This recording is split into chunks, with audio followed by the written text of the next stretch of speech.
ॐ अज्ञानतिमिरन्धस्य ज्ञानाञ्जनशलाकया चक्षुरुन्मिलितं येन तस्मै श्रीगुरुवे नमः। श्रीचैतन्यमनोभीष्टं स्थापितं येन भूतले स्वयं रूपकदा मह्यं ददाति स्वपदान्तिकं।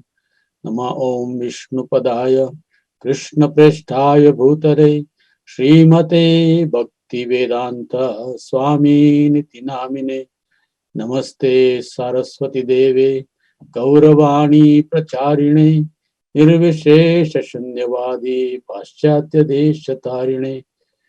जय श्री कृष्ण चैतन्य प्रभो नित्यानंद श्री अद्वैत गदाधार श्रीवासदि गौर भक्तवृंद। हरे कृष्ण कृष्ण कृष्ण हरे हरे, हरे राम राम राम हरे हरे। इस पुरुषोत्तम मास के पावन अवसर पर आज हम कुरुक्षेत्र के बारे में जानने का प्रयास करेंगे। कुरुक्षेत्र ये पूरी दुनिया में भगवत गीता का जन्म स्थान इस रूप से प्रसिद्ध है, लेकिन और भी उसको बहुत इतिहास है, उसके बारे में हम जानने का प्रयास करेंगे। कुरुक्षेत्र दिल्ली से करीब करीब 100 मील दूर है, हरियाणा, अभी के हरियाणा राज्य में, भारत में। तो ये हरियाणा राज्य, हरियाणा जो नाम उसको पड़ा है, ये वहाँ के लोग कहते हैं कि हरि का आना, मतलब भगवान श्री कृष्ण इस धरती पे यहाँ पर भगवत गीता का संदेश देने के लिए आए, इसलिए हरि का आना यहाँ हो गया, इसलिए उसका नाम है हरि का आना।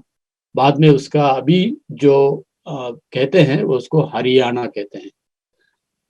तो हरियाणा में एक कुरुक्षेत्र है।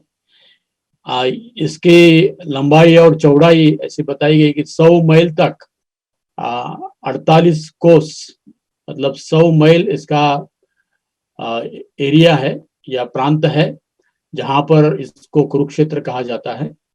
और उसमें बहुत से विभाग है, और जैसे ज्योतिषर है जहाँ भगवत गीता कही, थानेश्वर है जहाँ स्थानेश्वर हनुमान शिवजी है। तो इस प्रकार अनेक इसके भाग भी है, लेकिन पूरे इस क्षेत्र को कुरुक्षेत्र कहते हैं। तो कुरुक्षेत्र ये नाम राजा कुरु है, कुरु के पूर्वज, कौरवों के पूर्वज है कुरु, यहाँ से आ गया। तो एक ये राजा एक दिन ये सरस्वती के नदी के किनारे, कुरुक्षेत्र में सरस्वती है, वो बारिश के दिन में दिखाई देती है लेकिन बाकी के समय गुप्त रहती है। तो ये सरस्वती के किनारे ये जमीन पर राजा कुरु अपना सोने का रथ लेकर यहाँ पर आ गए।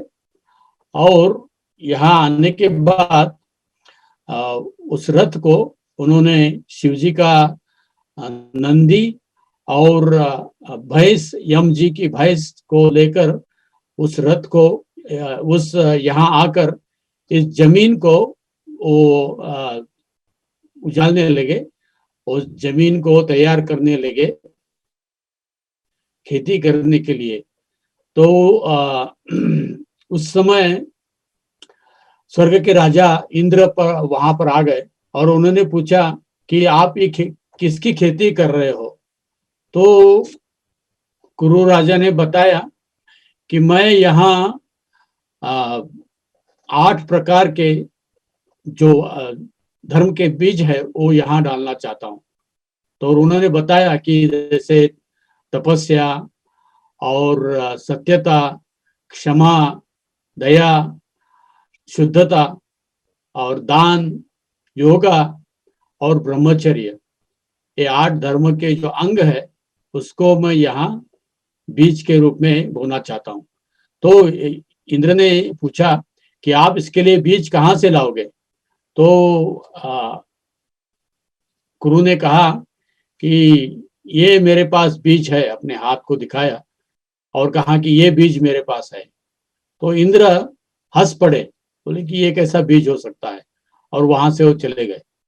लेकिन कुरु राजा अपना जो प्रयास है खेती करने का, वो जमीन को उजालने का जो प्रयास है उन्होंने छोड़ा नहीं, वो दृढ़ता से उसको करते रहे।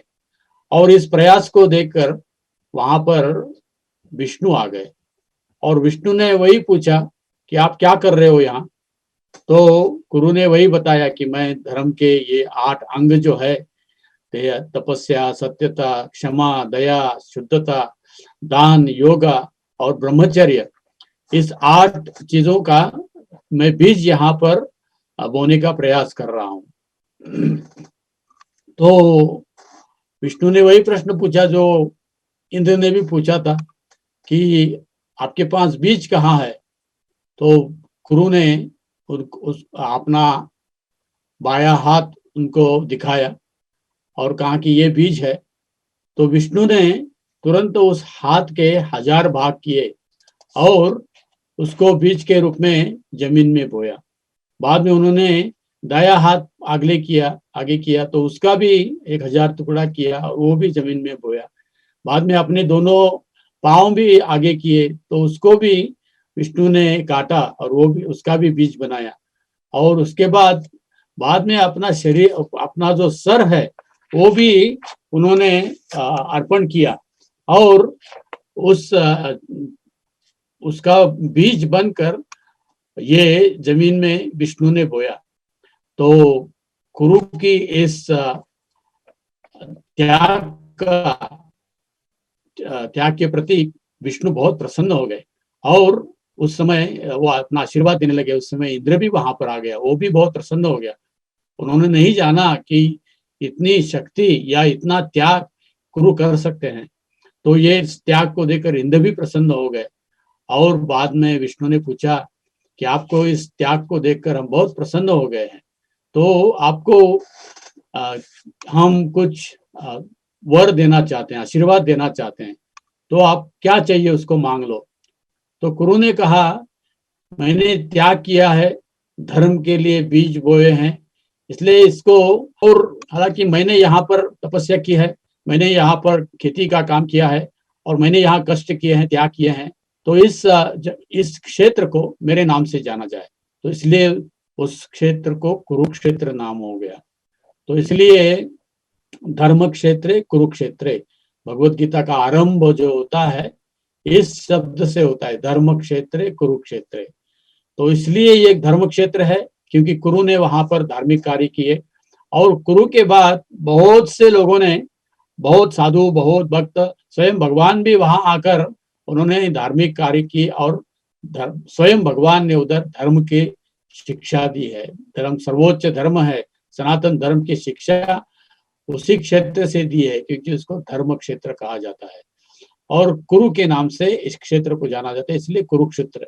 ये कुरुक्षेत्र बहुत बड़ा क्षेत्र है। तो उसमें एक भाग जो है जहां पर युद्ध हुआ और जहां पर भगवान श्री कृष्ण ने भगवत गीता का ज्ञान दिया, उसको ज्योतिसर कहते हैं।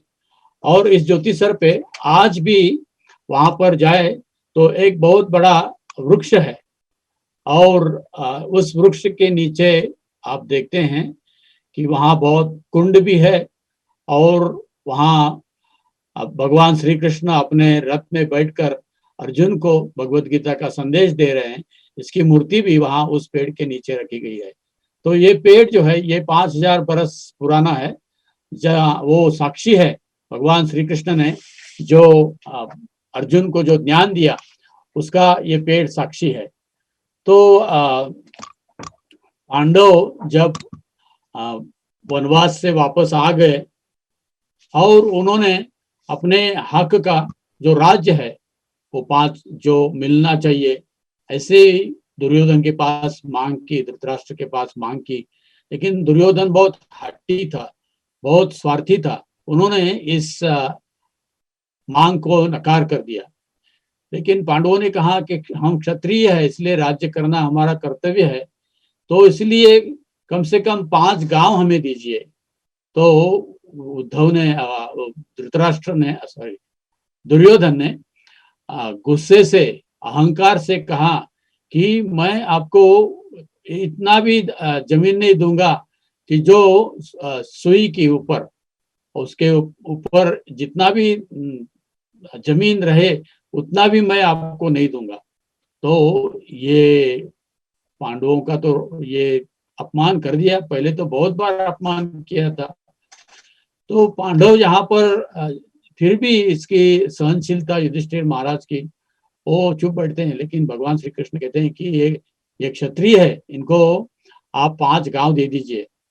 तो अभी तक पांडव बहुत सहिष्णुता दिखा रहे थे, बहुत त्याग दिखा रहे थे, और बहुत प्रकार के उन्होंने कष्ट झेले हैं पहले भी।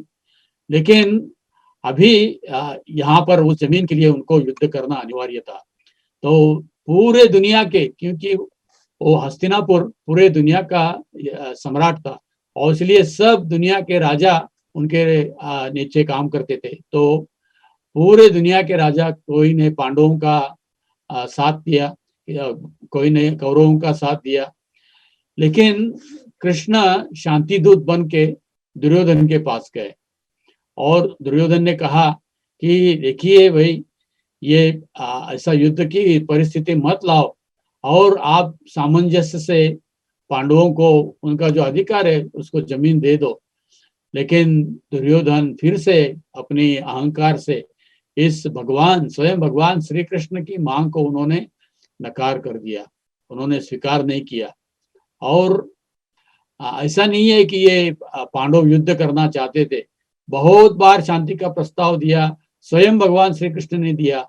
बाद में अपने हक की जगह नहीं मिल रही, इसलिए पांडवों को युद्ध करना पड़ा। तो दोनों को भी मालूम था कि भगवान श्री कृष्ण के पास उनकी सैन्य है, तो दोनों भी भगवान श्री कृष्ण का सैन्य खुद को मिलना चाहिए, इसलिए प्रयास कर रहे थे। तो भगवान श्री कृष्ण के पास दोनों भी गए, और उन्होंने कृष्ण को कहा कि आपका जो सैन्य है वो हमें दीजिए युद्ध करने के लिए। तो दोनों सोच रहे थे कम से कम आधा आधा तो मिलेगा, तो बहुत हमारे लिए युद्ध में शक्ति आ जाएगी, हमारे सैन्य में शक्ति आ जाएगी। तो इसलिए उन्होंने कृष्ण को विनती की। कृष्ण ने कहा कि कल सुबह आ जाओ, मैं आपको जो देना है वो दे दूंगा। तो सुबह भगवान श्री कृष्ण अपने शय्यासन पे सोए थे, और पहले दुर्योधन आ गया, लेकिन वो सर के ऊपर खड़ा हो गया, सर के बाजू में खड़ा हो गया। और अर्जुन थोड़ा देरी से आ गया, तो अर्जुन पांव के नीचे खड़ा हो गया। और भगवान श्री कृष्ण ने अपनी आंखें खोली तो अर्जुन को देखा, और अर्जुन को पूछा, ओ अर्जुन आए हो, आप क्या चाहते हो? मैं एक तरफ मेरी पूरी सेना, नारायण सेना किसी को दे दूंगा, और दूसरी तरफ केवल मैं, और वो भी किसी शस्त्र और अस्त्र को नहीं लेते हुए युद्ध में सहभाग लूंगा। तो दुर्योधन ने देखा कि कृष्ण अर्जुन के साथ बात कर रहे हैं, उसको पूछ रहे हैं कि आपको क्या चाहिए। तो दुर्योधन ने कहा कि मैं पहले आ गया हूं, मेरा पहला हक है मांगने का। तो दुर्योधन सामने आ गया।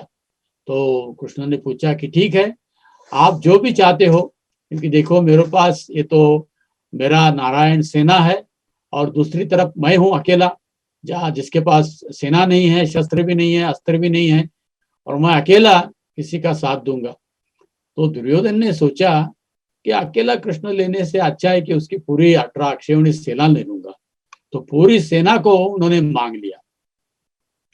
तो दुर्योधन को सेना मिल गई, और वो नाचते नाचते आनंद से वहां चला गया। और कृष्ण ने कहा अर्जुन को, देखिए मेरे पास अभी खाली मैं ही बचा हूं, और केवल मैं ही आपको दे सकता हूं।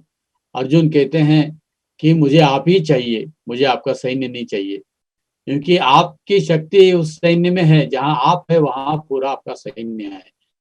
और इसलिए आप जो है ये पूरे सृष्टि के स्तोत्र है, आप जो है सब शक्ति के स्तोत्र है, और आप सब ज्ञान के स्तोत्र है, इसलिए मैं आपको ही चुनने वाला था। तो दुर्योधन, अच्छा हो गया कि दुर्योधन ने सैन्य लिया, और आपको मेरे लिए छोड़ा, तो मैं ये मेरा सौभाग्य है कि आप मुझे प्राप्त हो गए। तो इसलिए अर्जुन को कृष्ण मिल गए और अर्जुन जो है भगवान श्री कृष्ण अर्जुन के लिए पार्थ सारथी बन गए, रथ के सारथी बन गए।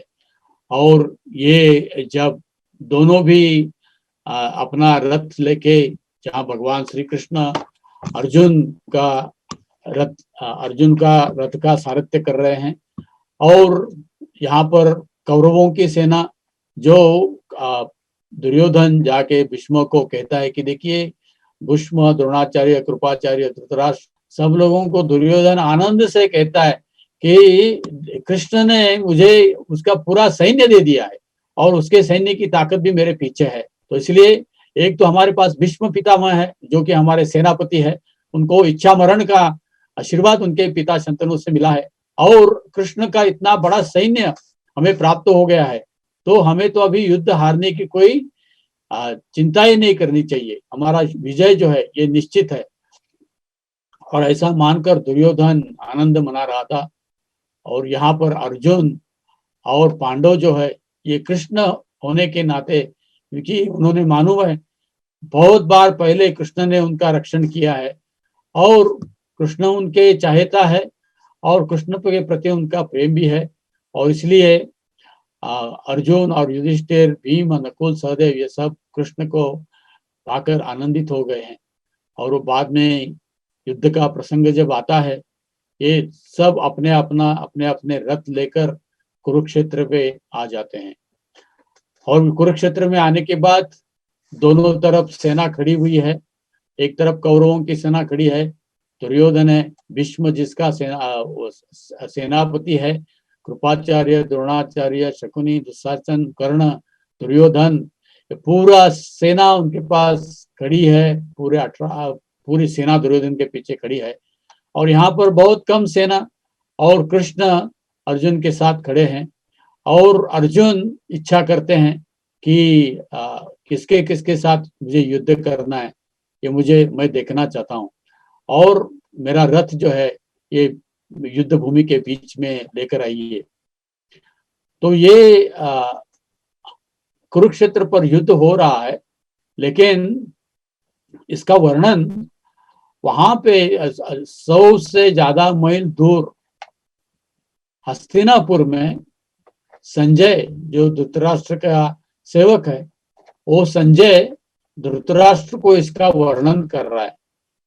देखिए, उस समय जो भगवत गीता या जो भी कुरुक्षेत्र पे हो रहा है, वो सब आंखों देखा हाल धृतराष्ट्र को बिना किसी यंत्र के सहाय ये संजय धृतराष्ट्र को बता रहे हैं।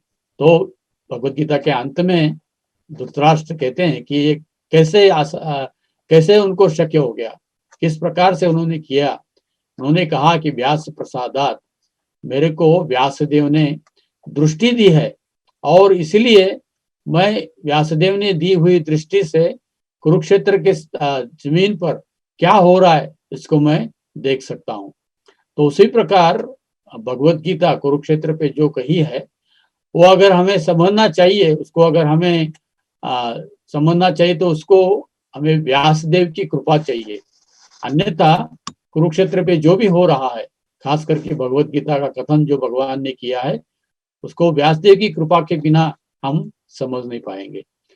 तो इस प्रकार से ये व्यासदेव की कृपा से संजय जो भी कुछ कुरुक्षेत्र पे हो रहा है, वो अपने मालिक धृतराष्ट्र को, राजा को जहाँ पर बता रहे हैं। तो धृतराष्ट्र पहले पूछते हैं कि ये धर्म क्षेत्र कुरुक्षेत्र पे मेरे पुत्र और पांडवों के बीच क्या चल रहा है। तो यहाँ से भगवत गीता शुरू होती है। तो भगवत गीता हालांकि यहाँ से शुरू होती है, लेकिन कृष्ण जो है ये बाद में आते हैं। तो पहले अर्जुन इन सैन्य को देखता है, जो अपने भाइयों को देखता है, अपने गुरु को देखता है, पितामह को देखता है, अपने रिश्तेदारों को देखता है, और अर्जुन वो गलित मात्र हो जाता है। उसका धैर्य जो है वो पूरे प्रकार से निकल जाता है और उसके हृदय में करुणा आने लगती है। और वो कृष्ण से कहने लगता है कि देखिए कृष्ण, इनके साथ मैं युद्ध करूंगा जो कि मेरे भाई है, गुरु है, पितामह है, मेरे रिश्तेदार है। इनको मैं मार के राज्य की प्राप्ति करके क्या करूंगा। तो इसलिए मैं भ्रमित हो गया हूँ और मुझे समझ में नहीं आ रहा है कि मैं क्या करूं। मेरा गांडीव जो है वो भी मेरे हाथ से गिर पड़ रहा है और मेरे ऐसा लग रहा है कि मेरे शरीर में से पूरी शक्ति चली जा रही है। तो कैसे मैं युद्ध कर सकता हूँ। तो अर्जुन कहते हैं कि कार्पण्य दोषो पौरुत स्वभाव पृच्छामि त्वाम धर्म सम्मूढ़ चेता यश्रामियस तन्महे शिष्यस्ते हम शादी माम त्वाम प्रथमम। कि कहते हैं कि कार्पण्य दोषो, मैं तो पूरी प्रकार से, मेरा कार्पण्य, मैं पूरी प्रकार से, मैं इंद्रिया मेरी गलित मात्र हो गई। मुझे पता नहीं चल रहा है कि सच क्या है और झूठ क्या है, धर्म क्या है, अधर्म क्या है, मैं क्या करूं, मैं क्या नहीं करूं। इस प्रकार से मैं पूरी प्रकार से भ्रमित हो गया हूं। यत् श्रेयस्यान रोहितन में, मुझे मुझे मेरा हित किसमें है ये मुझे पता नहीं चल रहा है। कृपया मुझे बताइए कि मेरा हित किसमें है। मैं आपको शरण आता हूँ, मैं आपका शिष्य बनता हूँ।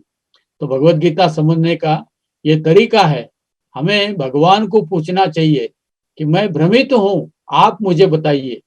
जब हम कोई मंदिर में जाते हैं, भगवान के पास जाते हैं, तो हम अपना मांगना शुरू कर देते हैं।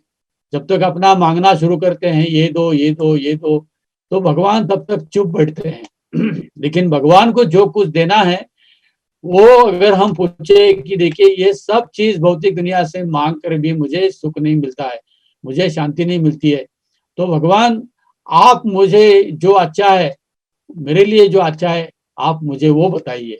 तो इस भाव से अर्जुन ने भगवत गीता में भगवान के पास प्रार्थना की और बाद में भगवान बोलने लगे। जब तक अर्जुन बोल रहा था तब तक भगवान नहीं बोले। और भगवान बोलने लगे कि अशोच्यान वो सोचस्तम प्रज्ञावादाश्च भाषसे कथा सुन च मानु सोचंती पंडिता।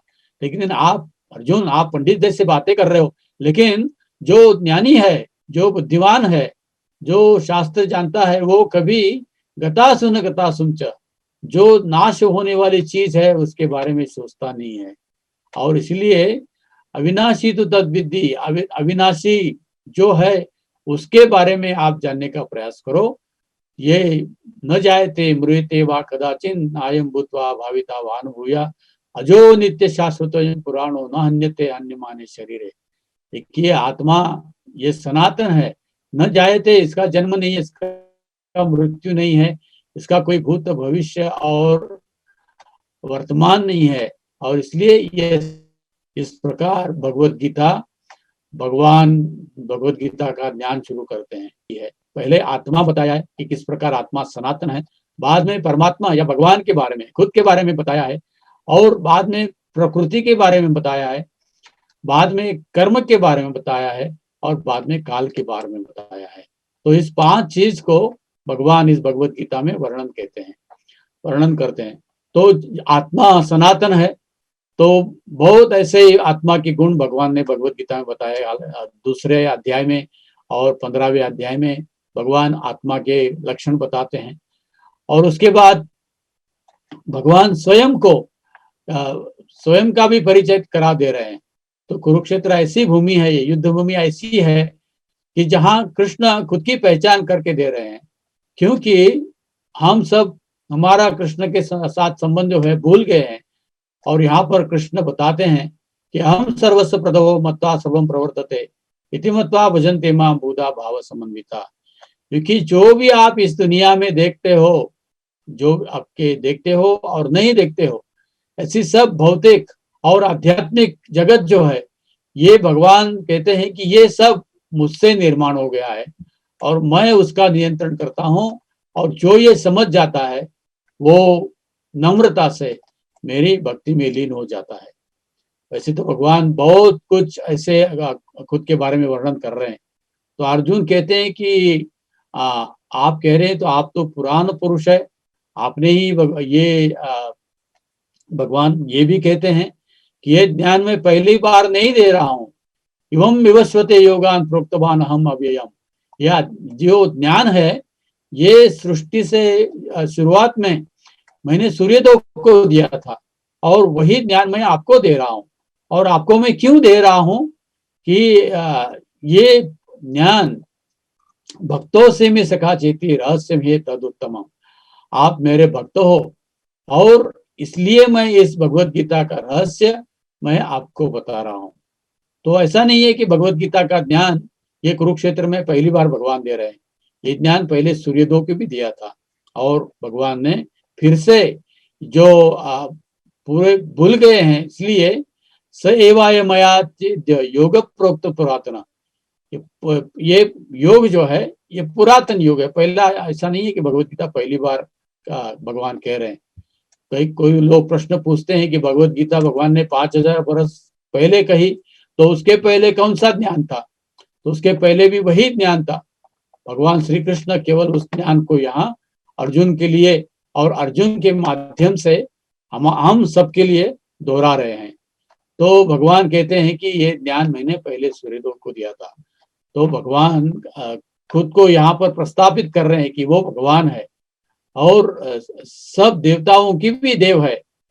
तो अर्जुन प्रश्न पूछते हैं कि मैं आपका पूरा स्वरूप देखना चाहता हूँ। तो कृष्ण इसी कुरुक्षेत्र के जमीन पर अपना विराट रूप या विश्वरूप को दिखाते हैं।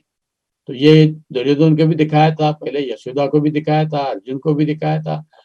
लेकिन ये जो है ये कुरुक्षेत्र की भूमि पर स्वयं भगवान किस प्रकार से पूरे सृष्टि में किस प्रकार से भगवान के अलावा और कुछ है नहीं और सब वैभव भगवान ने अर्जुन के सामने प्रकट कर दिया। तो कृष्ण इस कुरुक्षेत्र पे भूमि पर कृष्ण कैसे भगवान है यह प्रस्थापित करते हैं। तो ये है भगवान खुद के बारे में वहां पर भगवान श्री कृष्ण कहते हैं। बाद में प्रकृति के बारे में कहते हैं कि ये प्रकृति है, मया दक्षिण प्रकृति सुयते से चराचर हेतुनाने कौन्तेय जगत भी परिवर्तते। जो लोग आध्यात्मिक जगत में अपने जो भगवान के साथ के संबंध को भूलकर इस भौतिक दुनिया में आते हैं इसलिए उसको प्रकृति कहते हैं। मतलब ये प्रतिकृति है, आध्यात्मिक जगत की प्रकृति है। और यहाँ पर भगवान कहते हैं कि सब जीव ममैवांशो जीवलोके जीवभूत सनातन मनश्चष्टानि इंद्रियानि प्रकृति स्थानी कर्षति। ये सब जीव इस प्रकृति में दुख भोग रहे हैं, दुखालयम अशाश्वतम। तो इस प्रकृति में सुख कुछ भी नहीं है, इस भौतिक प्रकृति में केवल दुख ही दुख है। जो इसको जल्दी समझ में आता है वो भगवान की शरण लेता है और इसलिए भगवान यहाँ पर भगवत गीता कह रहे हैं।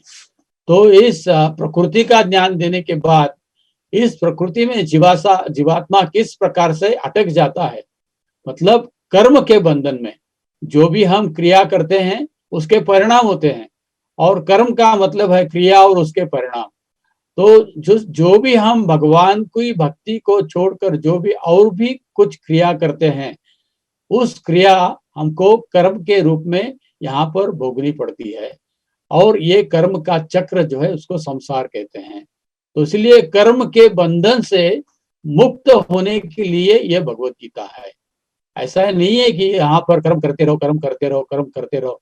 लोग समझते हैं कि कर्म करना यही भगवत गीता का संदेश है, लेकिन भगवान कहते हैं कि कर्म करना, लेकिन किस भावना में कर्म करना। गधा भी कर्म करता है, इसलिए ऐसा नहीं है कि वो भगवत गीता का पालन कर रहा है।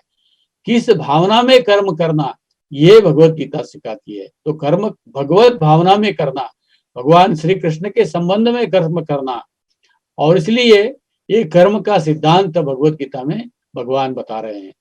तो इसके बाद काल बताते हैं, किस काल की महिमा को बताते हैं। ये काल भी सनातन है और जीव 84 लक्ष योनि को धारण करके इस काल में कि बहुत बार पुनः पुनः जन्म लेता है। तो ये काल भी अनंत है क्योंकि काल ये भगवान का स्वरूप है। इसलिए भगवान कहते हैं कि मैं काल हूं, सबका क्षय कर देता हूं। तो उसी प्रकार हम यहाँ देखते हैं कि काल के सामने, काल के प्रभाव से सब कुछ क्षय होता है, सब कुछ नष्ट होता है और यह शरीर भी नष्ट होता है और यहाँ जो भी हम हमारे आंखों के सामने प्रकृति देख रहे हैं वो भी काल के प्रभाव से नष्ट होती है। तो इसलिए भगवान यहाँ पर काल की भी वर्णन कर रहे हैं।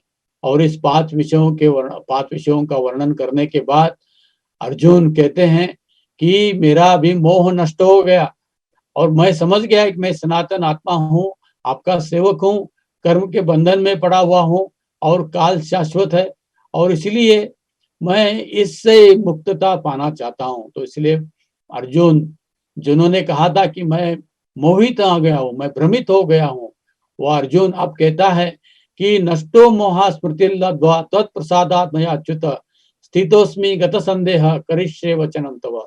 कि मैं पूरी प्रकार से आपने जो मुझे रहस्य बताया है, आपने जो मुझे ज्ञान दिया है, इससे मेरा नष्ट मोह जो है, नष्टो मोहा, मेरा मोह नष्ट हो गया है। स्मृति लब्ध्वा, मेरी स्मृति वापस आ गई है। तो भगवत गीता का नाम ये कुछ नया नहीं है, हम भूल गए हैं। तो अर्जुन यहाँ पर कहते कि मेरा स्मृति जो है पुनः मुझे प्राप्ति हो गई है। उसी प्रकार हमें भी भगवान भगवत गीता का ज्ञान हमें पता है, लेकिन हम भूल गए हैं। तो भगवान जैसे बताते हैं वैसे अगर हम सुने, जैसे अर्जुन ने सुना, तो स्मृति लब्ध्वा, मेरी स्मृति वापस मिल गई है। और ये कैसा हो गया?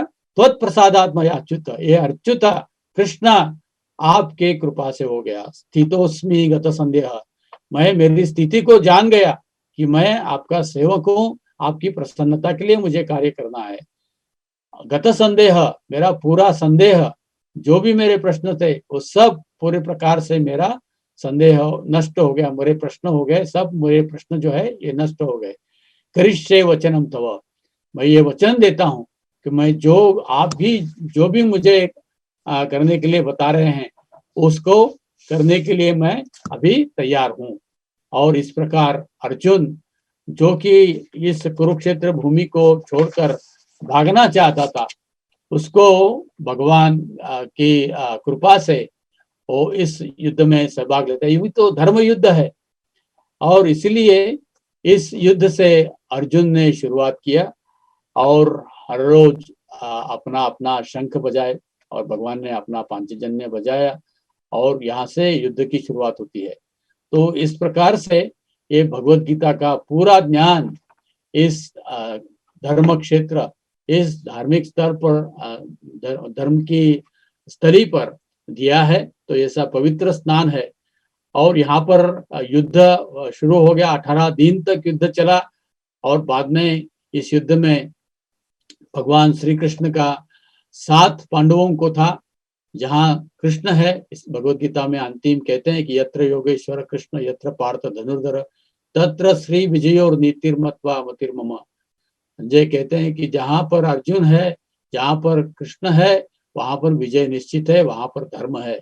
और इसलिए अर्जुन और कृष्ण के सहाय से, कृष्ण की प्रभाव से, कृष्ण के जो वहां पर उपस्थित थे उनकी उपस्थिति से अर्जुन ने इस युद्ध को जीता, पांडवों ने इस युद्ध को जीता और बाद में उन्होंने इस पृथ्वी पर युधिष्ठिर राजा बन गए और उन्होंने राज्य किया।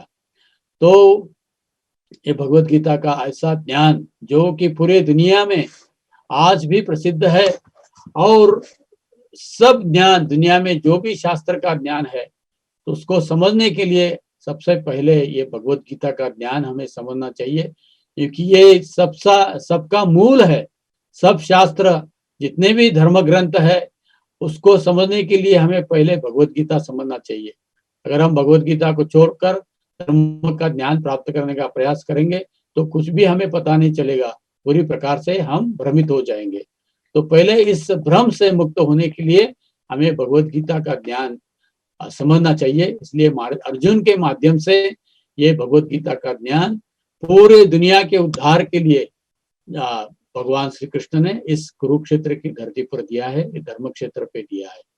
तो ये है महत्व ज्योतिसर का, इसलिए इसका नाम है ज्योतिसर। ज्योति का मतलब है प्रकाश और सार का मतलब है जो प्रकाशित करता है वो जगह। तो ज्योतिसर दूसरा सार का भी है, जो सब शास्त्र का सार भगवान ने यहाँ पर बताया है।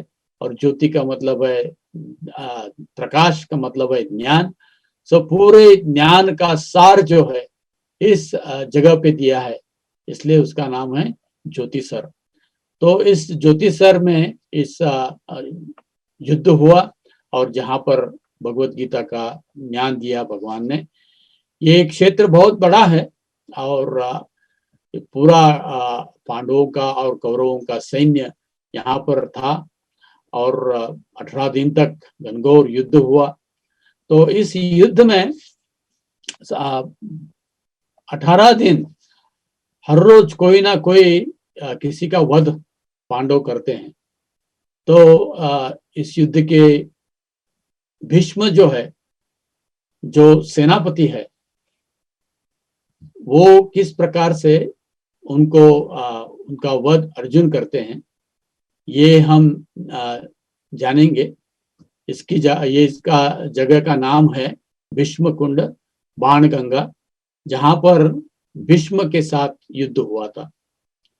तो भीष्म सेनापति है और युद्ध तो चल रहा है, हर दिन किसी न किसी के साथ युद्ध हो रहा है और बहुत से सैन्य जो है दोनों भी प्रबल है, पांडव भी प्रबल है और कौरव भी प्रबल है।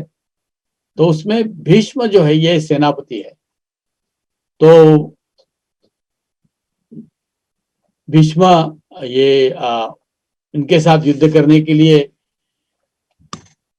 कृष्ण कहते हैं कि अगर हम युद्ध जीतना चाहते हैं तो भीष्म को पहले वध करना चाहिए, और इसलिए पांडव भीष्म का वध करने के लिए तैयारियां करते हैं। तो ये भीष्म जब आते हैं तो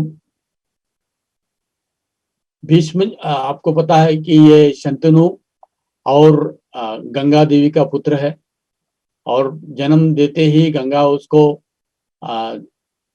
शंतनु के पास छोड़ के चले गई, 12 बरस के लिए खुद के साथ लेके गई और बाद में भीष्मदेव को परशुराम ने युद्ध कला में और बृहस्पति ने सब शास्त्र में उनका ज्ञान दिया और 12 बरस के बाद फिर से गंगा आके शंतनु के पास इस भीष्म को, उस समय उसका नाम था देवव्रत, को छोड़ के जाती है। देवव्रत का मतलब है, देव का व्रत मतलब जो भगवान को समर्पित है। देवव्रत मतलब भगवान की सेवा करने का व्रत जिसने लिया है उसको देवव्रत कहते हैं। तो ये देवव्रत को शंतनु के पास गंगा छोड़कर चली जाती है। तो इस प्रकार शंतनु बाद में सत्यवती नाम के प्रेम में आता है और शंतनु उसके साथ विवाह करना चाहता है। तो शंतनु जब सत्यवती के पिताजी के पास जाता है तो कहता है कि आपका इसका विवाह मैं तुरंत मान्य करूंगा, लेकिन सत्यवती का पुत्र जो है ये हस्तिनापुर का राजा बनना चाहिए।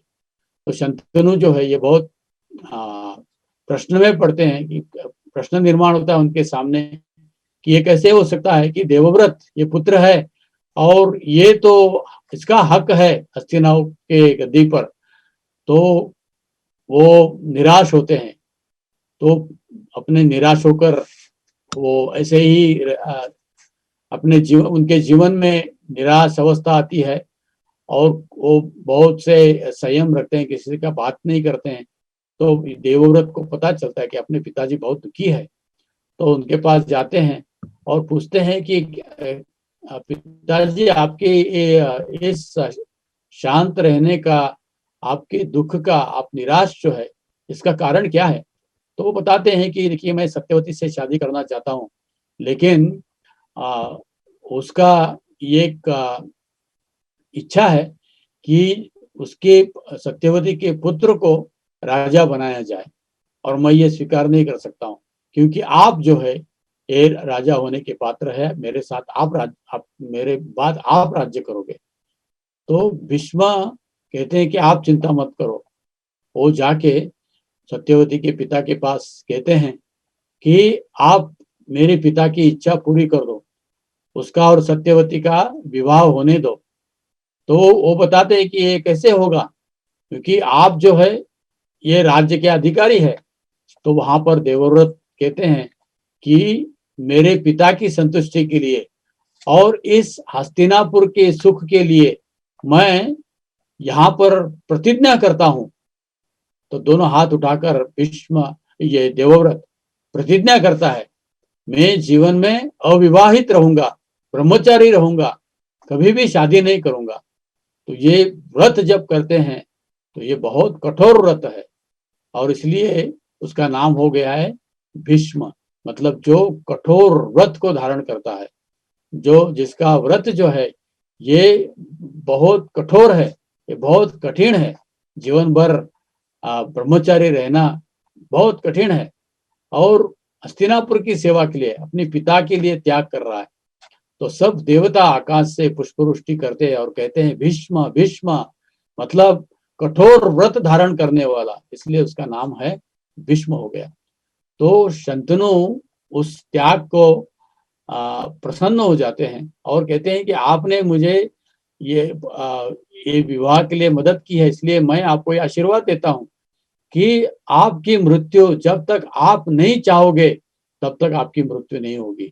इच्छा मरण, मतलब जब भी आप चाहोगे तभी आपकी मृत्यु होगी, कोई भी आपको मार नहीं सकेगा। जब तक आप मरना नहीं चाहते हो तब तक आपको कोई भी मार नहीं सकेगा। ये इच्छा मरण का वर जो है ये उसको अपने पिता शंतनु से प्राप्त हो गया। तो दुर्योधन ये बहुत साशंक था, उसके मन में कोई भी शंका नहीं थी कि इस युद्ध में हम जरूर जीत जाएंगे। तो इसलिए वो भीष्म के पास जाकर उन्होंने कहा कि भीष्म, तो आप बहुत प्रेम से अर्जुनों के पास ये युद्ध कर रहे हैं, उनको आप कुछ बाण नहीं चला रहे हैं और उनके प्रति आपका प्रेम मुझे पता है, लेकिन आप युद्ध भूमि हो, युद्ध भूमि पर आए हो, और इस युद्ध भूमि पर ये मन जो अपना मन जो है ये कोमल करना अच्छा नहीं है, आपको कठोर होके युद्ध करना पड़ेगा। तो भीष्म ऐसे दुर्योधन भीष्म को बताते हैं कि बाद में भीष्म कहता है कि ठीक है, तो आप भीष्म कहते हैं कि ये 5 बाण जो है, ये 5 बाण मैं आपको देता हूं, और ये 5 बाण आप अपने पास रखो, और इस 5 बाण को मैं कल इस 5 बाण से मैं युद्ध करूंगा। तो इस 5 बाण को दुर्योधन के पास वो देते हैं, और दुर्योधन ये 5 बाण लेके आते हैं। तो कृष्ण कहते हैं जाकर अर्जुन को, युधिष्ठिर को, कि भाई बहुत बड़ी समस्या आ गई है। कृष्ण ने भीष्म ने 5 बाण तीर जो है ये दुर्योधन के पास दिए हैं, जिस 5 तीर से आपका वो कल वध करने वाला है। तो मैं कहता हूं कि उसको, उस 5 बाण को दुर्योधन के पास जाकर मांग लो। इसलिए अर्जुन दुर्योधन के पास युद्ध के बाद, पहले वैदिक संस्कृति में युद्ध भी नियमों से होते थे, सूर्योदय से लेके सूर्यास्त तक। तो सूर्यास्त होने के बाद ये सब अपन भाई इकट्ठा मिलकर वो रहते थे और मैत्री से रहते थे। हालांकि दुर्योधन राक्षसी वृत्ति का था, लेकिन फिर भी सत्यवादी, जो धर्म के नियमों का थोड़े पालन करता था। तो और कृष्ण ने उसको भ्रमित कर दिया, ये तो कृष्ण की लीला है, कृष्ण ने उसको पूरा भ्रमित कर दिया। तो अर्जुन जब 5 बाण मांगने के लिए गए तो दुर्योधन ने पूछा कि जो घर में अतिथि आता है तो उसका हमें सेवा करना चाहिए, पूछो मैं आपको क्या दे दूं। अर्जुन ने कहा कि भीष्म ने जो 5 बाण आपको दिए हैं उसको मुझे दे दो। तो दुर्योधन ने बिना सोचे, क्योंकि उन्होंने पूछा था कि मैं कैसे आपकी सेवा करूं, और कृष्ण ने उसको भ्रमित कर दिया। तो अर्जुन को वो 5 बाण दे दिए, और उस बाण को लेकर भीष्म अर्जुन जो है उस बाण उसके पास थे और भीष्म ने पूछा कि मेरे बाण कहाँ हैं? दुर्योधन ने कहा कि कल ही शाम को आके अर्जुन बाण लेके गया।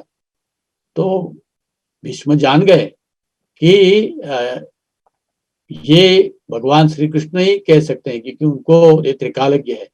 किसी को भी पता नहीं था भीष्म और दुर्योधन के अलावा कि 5 बाण भीष्म दुर्योधन के पास है। तो भीष्म प्रतिज्ञा लेते हैं कि मैं आज अर्जुन ये बाण लेके गया है, तो ये मैं प्रतिज्ञा करता हूं कि मैं भगवान ने जो प्रतिज्ञा ली है कि मैं युद्ध में शस्त्र और अस्त्र ये मैं स्वीकार नहीं करूंगा और इस प्रतिज्ञा को मैं भंग कराऊंगा। तो भीष्म इस प्रतिज्ञा को लेकर आते हैं और दूसरे दिन ऐसा घमासान युद्ध करते हैं कि पूरा पांडवों का सैन्य जो है पूरा त्रस्त हो जाता है और अर्जुन भी भीम के साथ युद्ध करके वो उनका रथ तोड़ते हैं। भीष्म उसके धनुष्य है उसको भी तोड़ते हैं और अर्जुन जमीन पर गिर जाता है और भीष्म उसको ऐसा लगता है कि भीष्म उसको बाण लेके उसको भी मार देंगे। तो कृष्ण तुरंत रथ का चक्र उठाते हैं, पहिया उठाते हैं और उसको हाथ में लेते हैं और पूरी प्रकार से गुस्से से वो भीष्म के ऊपर आक्रमण करते हैं। उनकी आंखें लाल हो गई है, क्रोध हो गया है और उनके बालों के ऊपर कुरुक्षेत्र की भूमि का धूल जो है पड़ी हुई है और उसके शरीर पे पसीना आया हुआ है और सुंदर ऐसा स्वरूप देखकर भीष्म आनंदित होते हैं और भीष्म बाणों से, वो भी कृष्ण के ऊपर बाण अपने तीर छोड़ने लगते हैं। वो तीर कृष्ण के शरीर में जाने लगते हैं, लेकिन आचार्य कहते हैं कि भीष्मों की ये तीर कृष्ण जो है ये जैसे भक्त अपने भगवान को पुष्प अर्पण करता है, उसी प्रकार ये भीष्म ने भेजे हुए जो तीर है वो कृष्ण जैसे भक्त फूल को अर्पण करते हैं उस रूप से प्रेम से स्वीकार कर रहे हैं। तो भीष्म आनंदित हो जाते हैं और बाद में कृष्ण क्रोध से आते हैं तो भीष्म कहते हैं कि मैंने आपको प्रतिज्ञा भंग करा दिया और कृष्ण यहाँ पर उस दिन बाद में युद्ध रोका जाता है, शाम हो जाती है। तो यहाँ पर कृष्ण क्यों वचन अपना मोड़ते हैं, क्यों अपने जो अर्जुन की प्रसन्नता के लिए, अर्जुन का रक्षण करने के लिए, इसलिए भगवान कहते हैं अर्जुन को भगवत गीता में कौन्तेय प्रतिजानी न मे भक्त्या प्रणश्यति। हे कौन्तेय, आप जोर से कहो, सब दुनिया से कहो कि कृष्ण आपकी प्रतिज्ञा को भूलेंगे, लेकिन भगवान अपने भक्त का रक्षण करने के लिए, भक्ति के रक्षण करने का जो प्रतिज्ञा भगवान लेते हैं उसको कभी भी नहीं भूलेंगे। कौन्तेय प्रतिजानी, आप इसका पूरी दुनिया को बताओ। तो इस प्रकार से ये सिद्ध करते हैं भगवान श्री कृष्ण कि अपने वचन को तोड़ सकते हैं, लेकिन अपने भक्त का रक्षण करने का वचन जो भगवान ने लिया है उसको भगवान कभी भी नहीं तोड़ते हैं। तो इसलिए ये उस दिन का युद्ध होता है, भीष्म अर्जुन पूरे प्रकार से परास्त होता है और कृष्ण कहते हैं अर्जुन को जाकर उस दिन सामने कि देखिए ये ऐसा भीष्म, जब तक आप भीष्म को नहीं मारेंगे तो आप इस युद्ध को जीत नहीं सकते हैं। तो उस पांडव को कृष्ण कहते हैं कि आप भीष्म को ही जाकर पूछो कि उनका वध कैसे हो सकता है, वो केवल वही बता सकते हैं। हालांकि कृष्ण को भी मालूम था, लेकिन कृष्ण ये जानना चाहते थे अर्जुन और युधिष्ठिर के उनको भेजकर, तो इसलिए जानना चाहते थे, इसलिए वो पांडवों को लेकर भीष्म के पास आ गए और भीष्म ने अर्जुन ने पूछा कि हम आपसे प्रेम करते हैं। देखिए पूरे उनके ऊपर जो भी संकट आ गए तो 2 व्यक्ति उनके साथ थे ज्यादा, एक थे भीष्म और दूसरे थे विदुर। तो धर्म का पालन करने के लिए धर्म का रक्षण करने के लिए उन्होंने अधर्म का साथ लिया है, इसलिए उनका वध होना चाहिए, ये भगवान कहते हैं। तो इसलिए ये भी आते हैं और भीष्म को प्रश्न करते हैं कि किस प्रकार से हम आपका वध कर सकते हैं। तो भीष्म पूरे आनंदित हो जाते हैं।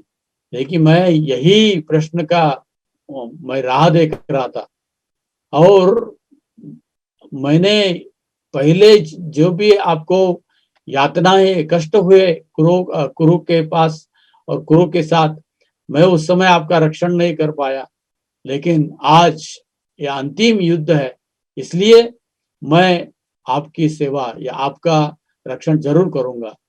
तो उन्होंने बताया कि मेरा वध जो है ये जो मैं जब विचित्र वर्य को शादी करने के लिए जब मैं स्वयंवर में गया था, अंबिका और अंबालिका के, तो उस समय अंबा से मैं विवाह, वो अंबिका और अंबालिका तो विवाह हो गया, लेकिन अंबा की इच्छा थी कि मैंने उसको उठा के लाया है। तो वो आके भीष्म को बताती है कि स्वयंवर से पहले ही मेरे एक राजा के प्रति प्रेम था और उसके प्रति मैं अभी भी उसके साथ में विवाह करूंगी, उसको मैंने वचन दिया है। तो भीष्म ने उसको फिर से लौटाया, लेकिन राजा के पास तो जब अंबा गई तो राजा ने कहा कि आपको परपुरुष का स्पर्श नहीं कर सकता हूँ। तो अंबा फिर से भीष्म के पास आ गई, देखिए अभी वो मुझे स्वीकार नहीं कर रहा है, तो आपने मुझे स्वयंवर में उठा के लाया है, तो मुझे आप ही मुझे स्वीकार कीजिए और आप ही मुझे आपसे ही मुझे शादी करनी चाहिए। तो भीष्म कहते हैं कि मैं तो प्रतिज्ञा किया हूँ, ब्रह्मचारी रहूंगा। तो ये गुस्सा होती है और जाती है भीष्म के माता के पास, सत्यवती के पास, कहते हैं कि आप अपने पुत्र को बताइए, उसने मुझे स्वयंवर में लाया लेकिन शादी नहीं कर रहा है। और सत्यवती आती है, भीष्म को कहती है कि पुत्र आप इससे शादी करो। भीष्म कहते हैं कि नहीं, मैं ये कर नहीं सकता हूँ, मैंने ऐसा व्रत लिया है जिसको मैं नहीं तोड़ूंगा। तो सत्यवती कहती है कि मैं कुछ नहीं कर सकती। तो वो अंबा परशुराम जो गुरु है उनके पास जाते हैं। तो परशुराम आके कहते हैं, परशुराम को देखकर भीष्म उनकी पूजा करते हैं, सेवा करते हैं। तो कैसी सेवा करूं पूछते हैं, लेकिन परशुराम कहते हैं कि आप इस अंबा से शादी कीजिए, आपने उसको स्वयंवर में हरण करके लाया है, ये इसलिए आपको शादी करना चाहिए। भीष्म कहते हैं कि नहीं, मैं तो आपको पता है मैंने ऐसा व्रत लिया है जिसका मैं खुद उसको तोड़ना नहीं चाहती हूँ, इसलिए मैं शादी नहीं कर सकती हूँ। तो ये अंबा बहुत गुस्सा होती है और जाके तप करती है और शंकर को प्रसन्न करती है। और शंकर को कहती है कि ये देखिए ऐसा भीष्म ने मुझे किया है। तो शंकर कहती है मैं भी कुछ नहीं कर सकता हूँ। तो यह अंबा गुस्से से कहती है, तो मैंने तपस्या की, आप प्रसन्न हो गए, तो मुझे ये वर दीजिए कि इस भस्म के मृत्यु का कारण मैं बनूंगी। तो शंकर कहते हैं कि ये ठीक है, तो आशीर्वाद देते हैं। तो ये भीष्म को पता है, तो भीष्म कहते हैं कि आप उस अंबा के पास जाओ, क्योंकि मैं स्त्री के ऊपर स्थिर नहीं छोड़ूंगा। और वो अंबा के पास आप जाओ और वही उसको आप रथ के सामने बिठाओ, तो मैं तीर नहीं छोड़ूंगा। और उसका पहले बाण जो है वो मेरे पर प्रहार करो, और उस प्रकार से मैं आप मेरा वध कर सकते हो। तो दूसरे दिन ये अंबा जो है इस जन्म में शिखंडी बनकर आती है। तो ये शिखंडी को लेकर अर्जुन जो है, ये सारथ्य उस दिन भगवान नहीं करते, शिखंडी करते हैं, और शिखंडी को सामने करते हैं। तो ये ऐसा युद्ध होता है। तो शिखंडी पहले तीर मारती है इसके हृदय में भीष्म के, और बाद में अर्जुन रोते रोते युद्ध करते हैं और भीष्म को बाण मारने लगते हैं।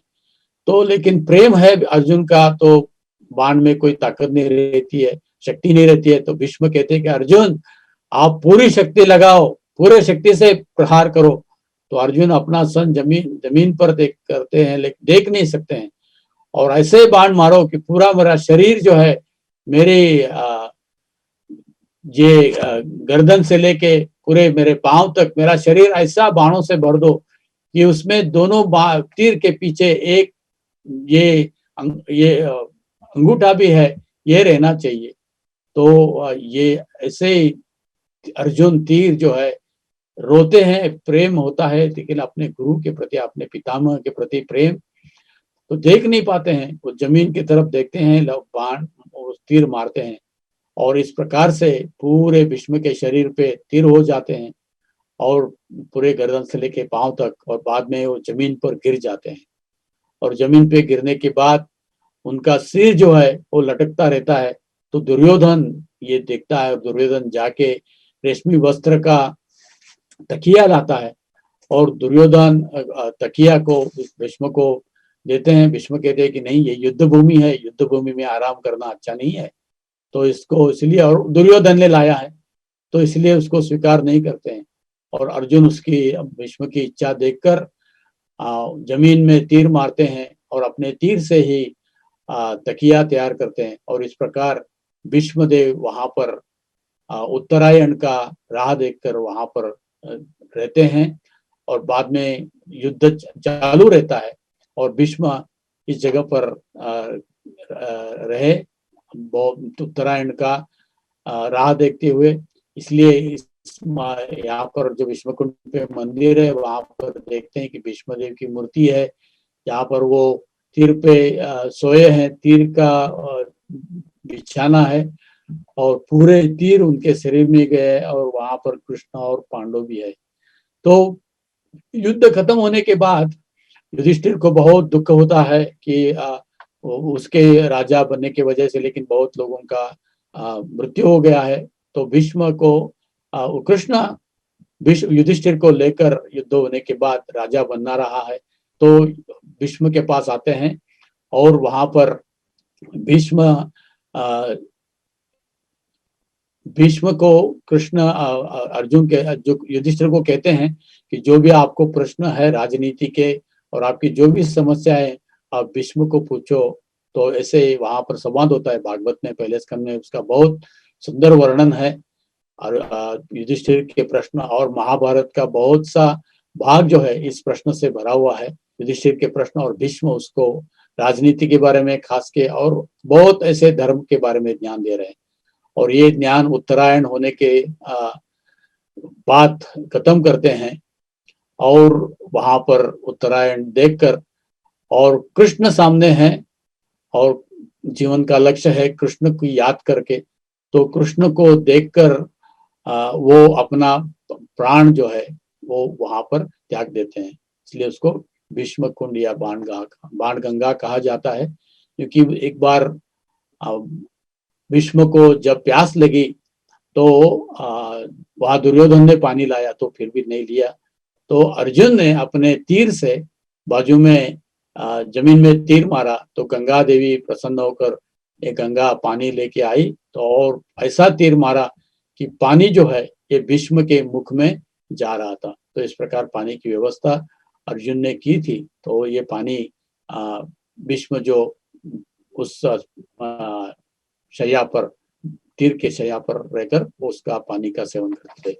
इसलिए ये भीष्म कुंड है। यहाँ पर भीष्म ने अपना शरीर त्याग दिया, इसलिए इस भीष्म का स्मरण करने के लिए यहाँ लोग आते हैं। और वैसे तो बहुत जगह है कुरुक्षेत्र में। तो वहां पर एक सन्निहित सरोवर है, यहाँ पर 5 सरोवर है जो समुद्र जो पराशर मुनि इसको कहते हैं समंत पंचक। जब परशुराम पूरे पृथ्वी का जो उन्होंने आक्रमण किया और 21 बार जाके सब क्षत्रियों का संहार किया, उसके बाद वो यहाँ पर तपस्या करने के लिए आए और अपने हाथ से उन्होंने इस कुंड को निर्माण किया। और इसलिए उसको 5 कुंड इसलिए उसको कहते हैं कि समंत पंचक। उसमें एक है जो सन्निहित सरोवर। तो ये सन्निहित सरोवर का मतलब है, सन्निहित मतलब नजदीक लाने वाला। तो इस ये गौड़ीय वैष्णवों के अनुसार भक्ति का जो सर्वोच्च बिंदु है, जो विरह भगवान श्री कृष्ण और गोपियों का, इस प्रसंग को यहाँ पर वर्णन किया जाता है। ये प्रसंग यहाँ पर हुआ जब कृष्ण 12 बरस और 8 महीने के थे, तो उन्होंने वृंदावन को त्याग कर अक्रूर उनको मथुरा में आ गए, मथुरा में कंस का वध किया और उसके बाद वो द्वारका के राजा बन गए। तो जब जिस दिन वो वृंदावन छोड़े, तो उन्होंने गोपियों को कहा, खास करके राधा रानी को, मैं तुरंत वापस आ जाऊंगा।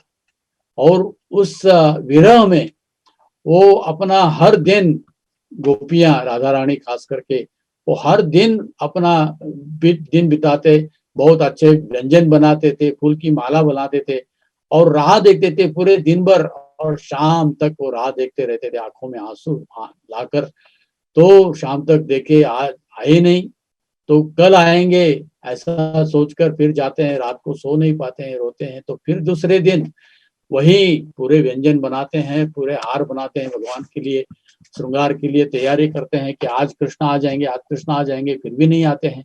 तो इस प्रकार पूरे 100 बरस जाते हैं, तो फिर भी राह देखते हैं, राह देख रहे हैं। तो ये विरह भाव में गोपियां है। तो कृष्ण उद्धव को भेजते हैं, तो उद्धव जाके देखते हैं इस भाव को, कि किस प्रकार से गोपियां पूरी प्रकार से कृष्ण भावना में है, रो रहे हैं कृष्ण के विरह में। तो वहां पर उद्धव प्रार्थना करते हैं कि मुझे इस वृंदावन में गोपियों के चरणों के धूल लेने के लिए मैं यहाँ पर तृण बनकर रहूंगा।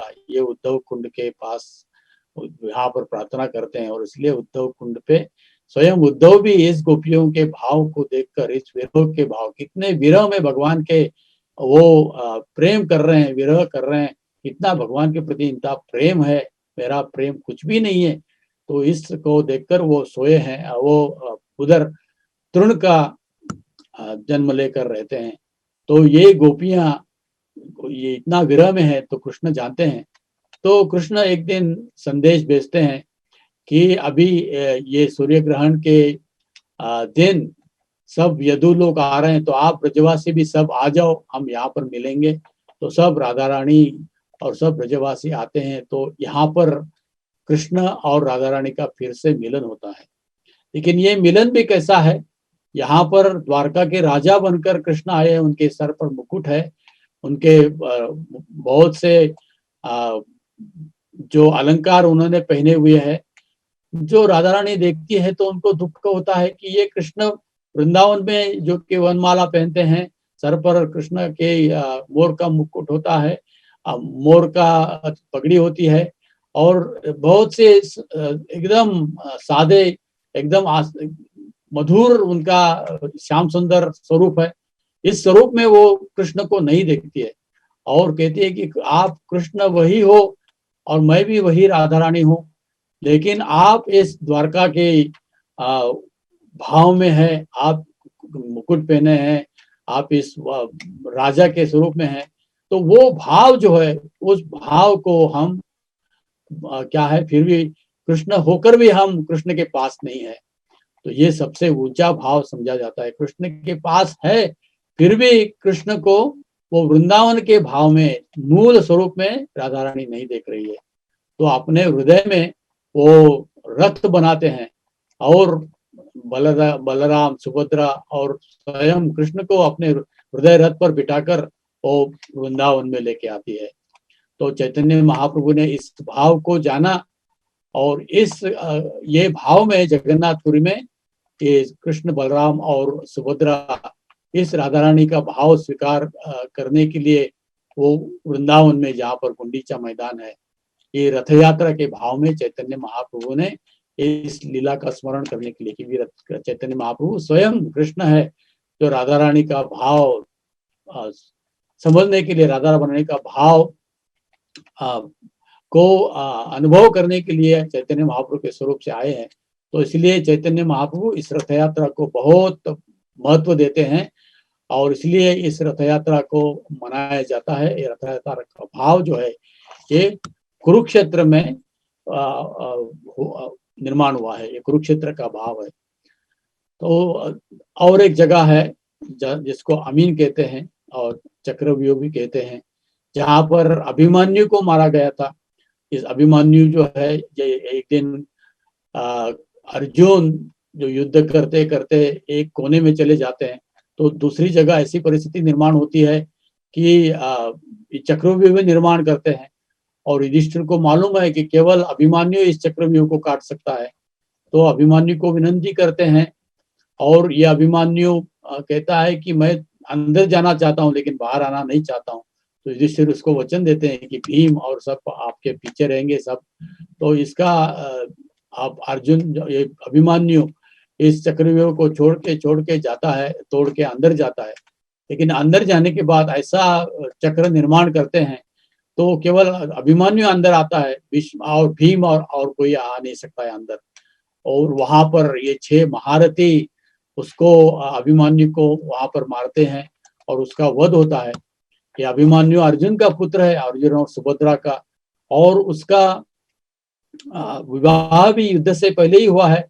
उत्तरा उसकी पत्नी है और वो भी गर्भवती है, लेकिन धर्म की रक्षा करने के लिए अभिमन्यु इस युद्ध को स्वीकार करते हैं और अपना शरीर त्याग देते हैं। तो ये जगह है अमीन, कुरुक्षेत्र से थोड़े दूर पे है, और इस जगह पे अभिमन्यु की मृत्यु हो गई है। और इस सन्निहित सरोवर, वहां पर सूर्य कुंड नाम है। उस सूर्य कुंड में अदिति और कश्यप तपस्या करते हैं, वहां सूर्य का जन्म होता है।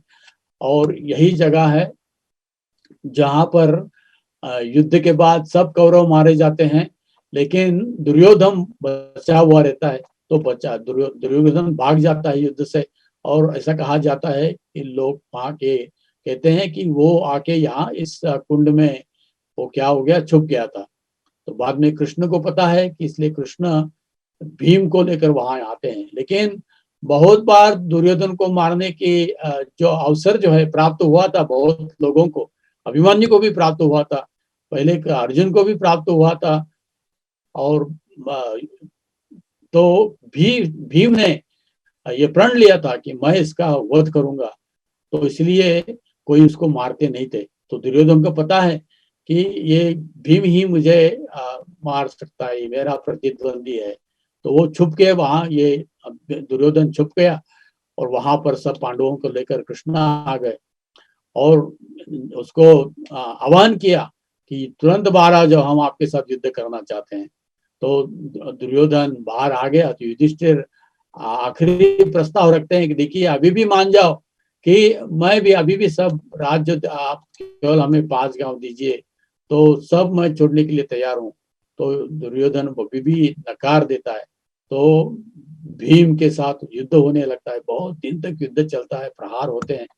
तो ये दोनों भी बलराम के शिष्य है, तो एक दूसरे से प्रबल है, तो दोनों भी वो एक दूसरे को मार नहीं सकते हैं। तो कृष्ण कहते हैं कि भीम को मारने का तरीका है उसके जांग के ऊपर मारो, कि कृष्ण त्रिकालज्ञ है। कृष्ण को पता है कि जब ये युद्ध तैयार हुआ तब गांधारी ने दुर्योधन को बुलाकर कहा था कि मैं अपनी पतिव्रता की वजह से मेरे आंखों में ही ताकत है कि पूरा शरीर में आपका जो है ये लोहे जैसा, मतलब कोई भी आपके शरीर पे कुछ नहीं कर सकेगा, इतना प्रबल और शक्तिमान बना सकती हूँ। तो दूसरे दिन मेरे पास आ जाओ, मैं शक्ति, पूरी शक्ति मैं आपको दे दूंगी। तो दुर्योधन कहते हैं कि बिना वस्त्र आ जाओ। तो दूसरे दिन बिना वस्त्र जो आ रहे हैं, तो वहां पर दुर्योधन आ जाता है बिना वस्त्र। तो दुर्योधन, ये कृष्ण ये तो त्रिकालज्ञ है, तो ऐसा शक्तिमान बन गया, तो आगे जाकर ये बहुत तकलीफ हो जाएगी। इसलिए कृष्ण वहां पर आते हैं, कहते हैं दुर्योधन अरे तू कहाँ ऐसा नंगा जा रहा है? तो माता के मिलने के लिए जा रहा हूँ। तो कहते हैं कि अरे बड़ा हो गया तो अभी छोटा बच्चा नहीं रहा, कम से कम अंतर वस्त्र पहनो। तो दुर्योधन को लगा हाँ बराबर है, माता के सामने जाना है, मैं बड़ा हूँ तो ऐसा जाना अच्छा नहीं। तो थोड़े से वहां पे कोई आ, पेड़ के पत्ते उन्होंने अपने शरीर पर ढक लिए और वैसे आ गया। तो दुर्योधन आनंद से कहा कि मैं आ गया। तो गांधारी ने अपने आंखें की पट्टी खोली और देखा, तो दुर्योधन ने ये अपना अंतर्वस्त्र पहना था। तो कहा था कि अरे मैंने तो कहा था कि आप ऐसे विवस्त्र आ जाओ। तो कहा कि ये कैसे हो गया, आपने ऐसे कैसे किया? तो उन्होंने कहा कि ये कृष्ण ने, हाँ। तो गांधारी ने जाना तो दुर्योधन का शरीर केवल उस जंगा को छोड़कर पूरी प्रकार से लोहे जैसा बन गया था, इसलिए उसको कुछ भी हो नहीं हो रहा था। तो जो एक बार ऊपर कूद गए बलराम के ऊपर प्रहार करने के लिए, तो कृष्ण ने कहा कि यही अब समय है। तो उस समय ये धर्म के विरुद्ध है, फिर भी उन्होंने उसके जांघे पर मारा और उस समय उसका मृत्यु हो गया। तो दुर्योधन का वध जो है वहां पर हो गया है। तो फिर से थोड़ा सा पीछे जाकर हम भीष्म के बारे में एक बोलना चाहेंगे। तो भीष्म, लोग कहते हैं कि अगर भीष्म जो है ये 12 महाजनों में से एक है, वो भगवान के विरुद्ध कैसा युद्ध कर रहा है? तो आचार्य कहते हैं कि ये कृष्ण दिखाना चाहते थे कि भीष्म जैसा योद्धा जिसको कोई पराजित नहीं कर सकता है, ये अगर अधर्म की बात, अधर्म के बाजू लेगा तो वो भी परास्त होगा। तो भीष्म ने, क्योंकि दुर्योधन का नमक खाया है, दुर्योधन के साथ रहे हैं, तो उसको छोड़ नहीं सकते हैं, तो इसलिए दुर्योधन का साथ दिया था। और दूसरा भी, वो कृष्ण को अपने युद्ध में अपने सामने देखना चाहता था, क्योंकि वो जानता था कि कृष्ण का देखना मतलब सबसे बहुत बड़ी प्रसन्नता है। और ये भी चाहता था कि कृष्ण की इच्छा पूरी करने के लिए वो वीर रस जो होता है, जिस प्रकार 5 रस प्रसिद्ध है, लेकिन 12 रस है, उसमें एक वीर रस है जो भीष्म को वो कृष्ण उस रस का भीष्म के द्वारा आस्वादन करना चाहते थे। इसलिए भीष्म जो है ये उनके विरुद्ध कौरवों के साथ लड़ने लगे। दूसरी एक जगह है, बहुत प्रसिद्ध जगह है, ब्रह्म सरोवर। इस सरोवर पे भीष्म, ऐसा कहा जाता है कि ब्रह्मा ने वहां पर तपस्या की थी और इसीलिए उसको देखने के लिए, उसको ऊपर अमावस्या में स्नान करने के लिए वहां पर बहुत लोग आ जाते हैं। तो इस ब्रह्म सरोवर भी बहुत प्रसिद्ध है। दूसरी जगह है थानेसर। इस थानेसर पे स्थानेश्वर शिवजी का मंदिर है। इस स्थानेश्वर मतलब इस स्थान का अधिपति, धाम रक्षक जो है, इसलिए उसको स्थानेश्वर कहते हैं। और उसको अभी उस जगह का नाम है थानेसर। तो स्थानेश्वर महादेव का वहां पर जगह है। वहां पर युद्ध शुरू होने से पहले इनके आशीर्वाद देने के लिए कौरव और पांडव दोनों भी आए थे। और वहाँ कुरुक्षेत्र में सरस्वती नदी भी बहती है, वो कुछ समय दिखाई देती है। और वहाँ उसी कुरुक्षेत्र के वन में जब पांडव वनवास में थे, तब हिडिंबा का विवाह भीम के साथ हुआ था और घटोत्कच का जन्म भी हुआ था। वहां पर बकासुर वध भी हुआ था। और ऐसा भी कहा जाता है कि इसी कुंड में, जो सन्निहित कुंड, सूर्य कुंड में, यक्ष प्रश्न जो है, अर्जुन युधिष्ठिर और यक्ष के, जब युधिष्ठिर वहां पर आए थे तो यक्ष के प्रश्न भी उसी जगह पर हो गए थे। तो यक्ष प्रश्न भी उसी कुंड पे हो गए थे। तो उसके बाद वहां एक जगह है जिसका नाम है बाण गंगा। ये भीष्म कुंड से अलग है, इसको भी बाण गंगा कहा जाता है। और ये है दयालपुरी में, थोड़े से नजदीक है। ये 1-2 मील है ब्रह्म सरोवर से।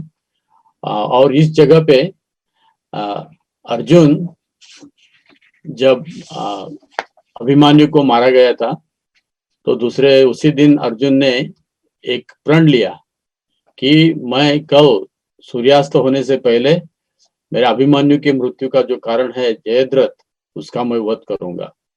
और दूसरे दिन कृष्णा और रथ हाँकते थे और अर्जुन, बहुत घनघोर युद्ध हुआ, बहुत जोर से कौरव और पांडव, क्योंकि कौरवों को मालूम था, दुर्योधन को खास करके मालूम था कि अगर हम आज अर्जुन को जयद्रथ तक जाने नहीं देंगे तो वो खुदकुशी कर लेगा, वो खुद आत्महत्या कर लेगा। तो इसलिए जयद्रथ को अर्जुन को रोकने के लिए जयद्रथ जाने के पास सब कौरव इकट्ठा होकर युद्ध कर रहे थे। तो इसके बीच में जब कृष्ण भगवान रथ चला रहे थे तो एक ऐसे जगह पे आ गए, इतना भयानक युद्ध शुरू हो गया और दोनों बाजू से तीर आने लगे, बहुत वैसे अस्त्र शस्त्र आने लगे। तो अर्जुन का रथ और उनके घोड़े को भी कोई बाण लगे तो अर्जुन का रथ भी थोड़ा काम से मतलब चल नहीं रहा था। तो वो कृष्ण ने अर्जुन को कहा कि देखिए बहुत घनघोर जोर से युद्ध चल रहा है और घोड़े बहुत थक गए हैं, तो उनको थोड़ा विश्राम चाहिए। तो अर्जुन ने कहा ठीक है, आपके लिए और आपका ये रथ ले जाने के लिए मैं एक रास्ता करूंगा। तो उन्होंने बाण से एक रास्ता तैयार किया और कहा भगवान को कि आप घोड़ों को इस रथ से उतारो और उनको थोड़ा विश्राम लेने दो, तो तब तक मैं ऐसे ही युद्ध करता रहूंगा। तो भगवान श्री कृष्ण और रथ को लेके घोड़े लेके गए एक बाजू में और अर्जुन यहाँ अकेले खड़े खड़े युद्ध कर रहा था और चारों बाजू से उनके ऊपर आक्रमण हो रहे थे। फिर भी अर्जुन ये भी फिर से चारों बाजू से घूमकर वो सब युद्ध कर रहा था। और इसके बीच में वो घोड़े कैसे हैं देखने के लिए एक तुरंत गया और कृष्ण ने उनको घोड़े दिखाए और कहा कि ये घोड़ों को बहुत प्यास लगी है। तो अर्जुन ने तुरंत अपना एक बाण लिया, वरुणास्त्र, और मंत्र पूजा करके अपने धनुष को लगाया और जमीन में उस तीर को मारा। तो उस समय वहां एक सुंदर ऐसा तालाब निर्माण हो गया, अतिशय सुंदर, मतलब उसका पानी जो है बहुत शुद्ध पानी था। उसमें कमल के फूल भी थे और हंस पक्षी भी थे और बहुत सुंदर ऐसे वन आजू बाजू में हो गया, हरा हरा घास भी उसके किनारे निर्माण हो गया। तो इस प्रकार से कृष्ण वहां पर घोड़े अर्जुन ने कहा कि अभी आप इधर घोड़ों को पानी दीजिए, उनको थोड़ा खाने के लिए घास भी दीजिए और बाद में विश्रांति होने के बाद फिर से आप रथ लेके आप युद्ध में आएंगे। तो ये इस जगह का नाम है, ये भी बाणगंगा। तो कृष्ण वहां रहे, उन्होंने घोड़ों के शरीर में जो भी तीर गए थे उसको निकाला और घोड़ों को मसाज किया और थोड़ी देर के बाद फिर से रथ को जोड़कर वो अर्जुन के साथ युद्ध करने के लिए फिर से अर्जुन के साथ आ गए। तो यह है बाणगंगा। और दूसरी जगह है और एक जगह जहां पर कर्णवेध उसको कहते, कर्णवध। तो भीष्म वो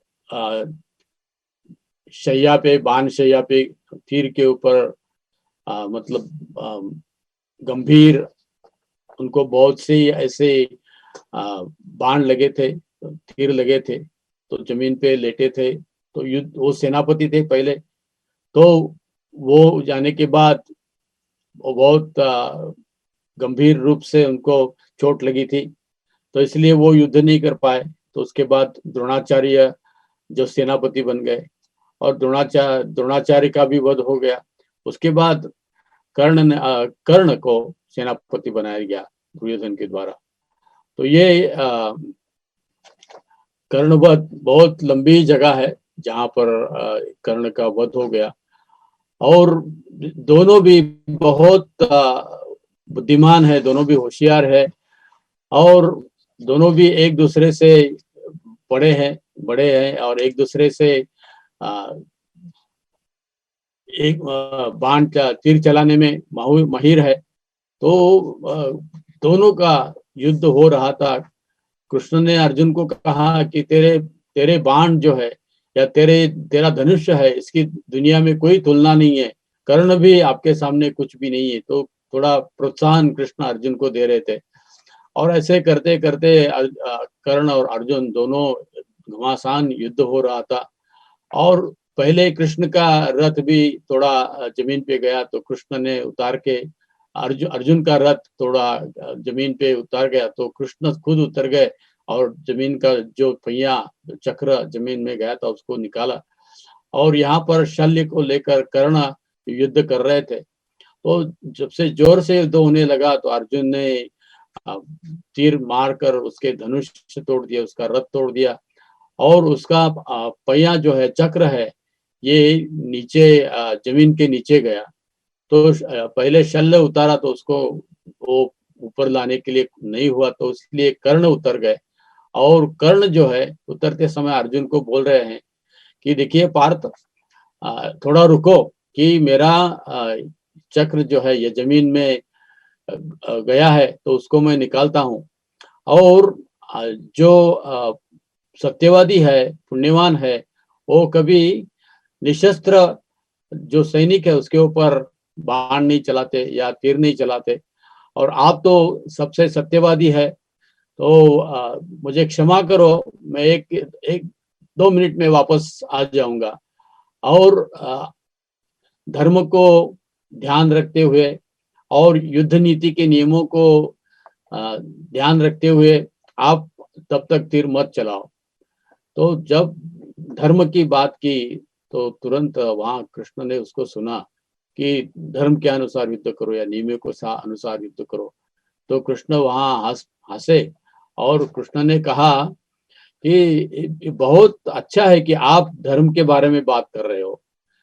तो कि कर्णा, जब द्रौपदी को घिसट के कुरु के सामने लाया गया, तो हाँ, आपका धर्म वहां कहाँ गया था? और जब युधिष्ठिर को दुर्योधन शकुनी द्वारा फंसाकर उसको द्यूत क्रीड़ा में हराया गया, तो आपका धर्म कहाँ गया? उसके बाद उनको 13 बरस तक वनवास में भेजा गया, तब आपका धर्म कहाँ गया था?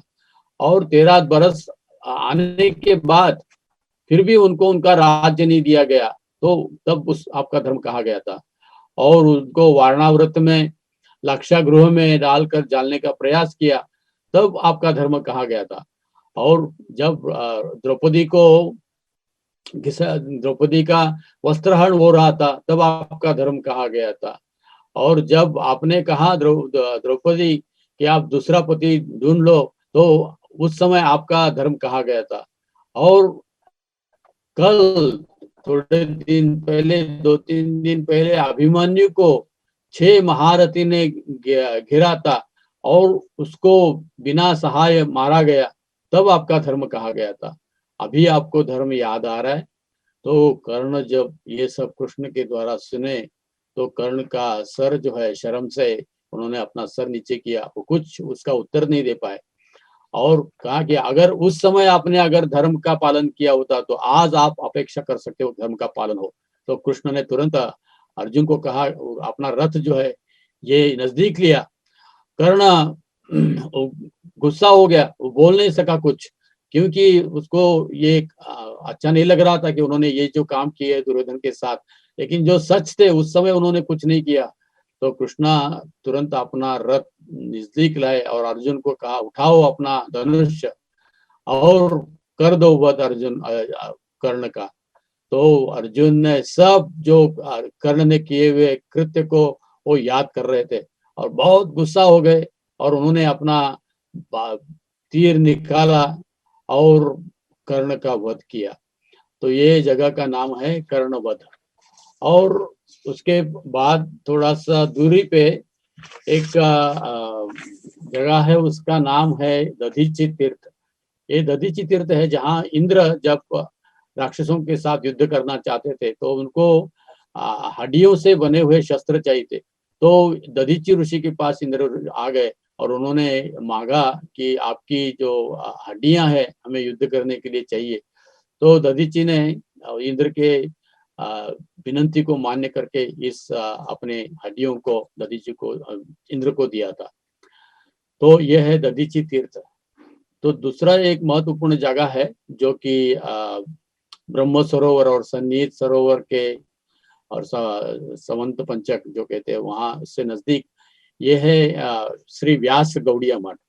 श्रील प्रभुपाद के गुरु महाराज उन्होंने जब भारत भर में 64 भारतीय गौड़ीय मठों का स्थापना की, उसमें से एक जो है वो कुरुक्षेत्र में, क्योंकि भक्ति विनोद ठाकुर के अनुसार कुरुक्षेत्र ये ऐसी जगह है जो कि आध्यात्मिक जीवन का सबसे ऊंचा भाव जो है विप्रलंब सेवा, या जो अपना प्रियकर सामने होकर भी उसको मिलना नहीं आना, ये जो विप्रलंब सेवा है इसका सर्वोच्च बिंदु ये कुरुक्षेत्र है।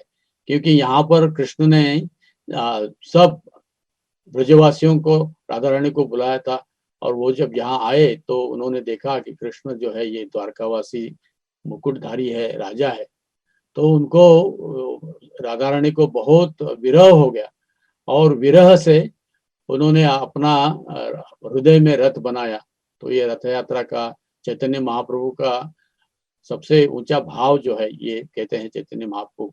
तो इस भाव का स्मरण रखने के लिए यहाँ पर चैतन्य महाप्रभु जो है स्वयं राधा है, वो कृष्ण बन के आए।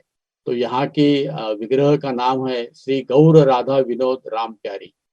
तो ये यहाँ पर अच्छे भागवत प्रदर्शनी भी है, डायरामा है, वैदिक संस्कृति के अपने इतिहास के कोई दृश्य यहाँ पर दिखाए हैं। तो इस गौड़िया मठ की स्थापना प्रभुपाद के गुरु महाराज श्रील भक्ति सिद्धांत सरस्वती ने 1928 में की थी। तो ये एक महत्वपूर्ण ऐसी जगह है कुरुक्षेत्र में।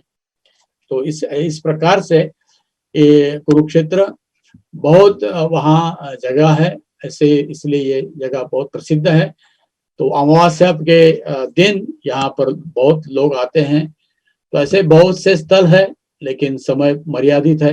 तो ऐसे स्थान का दर्शन करके वहां पर भगवत गीता का ज्ञान हम प्राप्त कर सकते हैं, और भगवत गीता के आदेश आज्ञा है भगवान ने अर्जुन से दी है, उस प्रकार भगवत गीता का ज्ञान प्राप्त करने के लिए हम कुरुक्षेत्र का स्मरण करके इस पुरुषोत्तम मास में खास करके हर रोज, ऐसा बताया शास्त्र में, हम 15वें अध्याय का खास करके भगवत गीता का हमें पठन करना चाहिए। तो जितने भी दिन बचे हुए हैं तो आप 15वें अध्याय का अभ्यास पठन कर सकते हैं। धन्यवाद। हरे कृष्णा। कुरुक्षेत्र धाम की जय।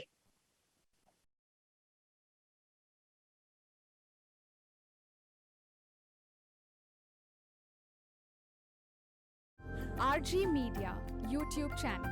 Like, share, subscribe.